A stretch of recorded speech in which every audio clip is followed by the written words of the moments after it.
Hello, people of the outside world. Breath of the Wild is now 6 years old, and that's pretty epic. We all have our own memories and favorite moments from playing this amazing game.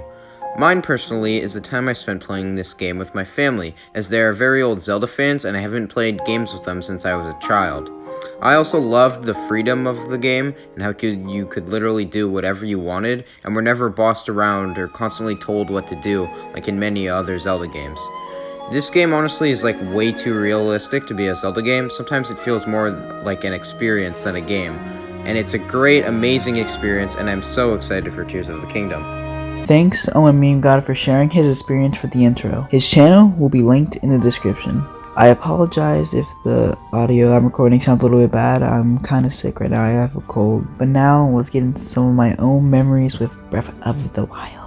The Nintendo Switch and Breath of the Wild both released when I was 8 years old in the 3rd grade. After one day of school on the week of the Switch's launch, my mom picked me up and told me she had a surprise waiting for me at home. The first thing that came to mind was a Nintendo Switch, but I didn't think the surprise would be that big because that was something more like you get it for Christmas. We make it home, and what I see next to my TV is a Nintendo Switch and a copy of The Legend of Zelda Breath of the Wild. To say I was happy is an understatement, especially considering that the only consoles I had at the time was a PlayStation 2 and a Nintendo 3DS. And while those are both great consoles, I didn't get new games very often and played everything I had to death. Anyways, my mom explains that her and her boyfriend at the time went to Target and got the last Switch they had because they had just received their tax returns. My mom's boyfriend, who we'll call Alan, explains that if I want to play on the Switch, I had to put hand sanitizer on, which I obeyed to because if I didn't, a belt was coming my way.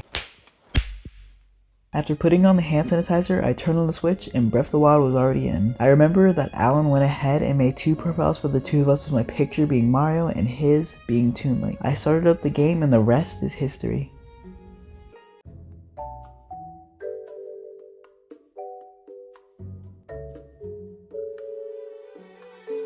But let's move on to some actual memories inside the game. In Breath of the Wild, in the southeast region of the map, there's a village called Hateno Village. On my first playthrough of the game, I spent a lot of time here pretending to live with the villagers. I remember I'd have conversations in my head with the shopkeeper Bruce, and I'd haggle with him on prices. I would also just go around attacking the villagers for no reason, and based on their reactions, I think they really like it. The enemies in the game intimidated me, so I had to build up the courage to go away from the civilizations in the game. When I was in the mood for action, I would go right outside of the village where Pecans usually were to fight them off, and I would pretend as if I was defending the village from a siege. Hateno Village is a fun and cheery place, and it's 100% recommendation for 8-year-olds that are scared of guardians.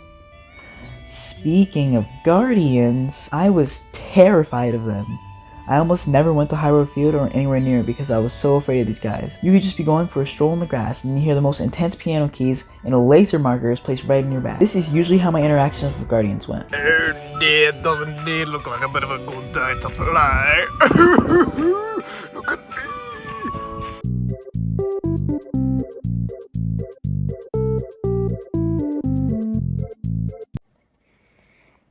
I am black. I am black.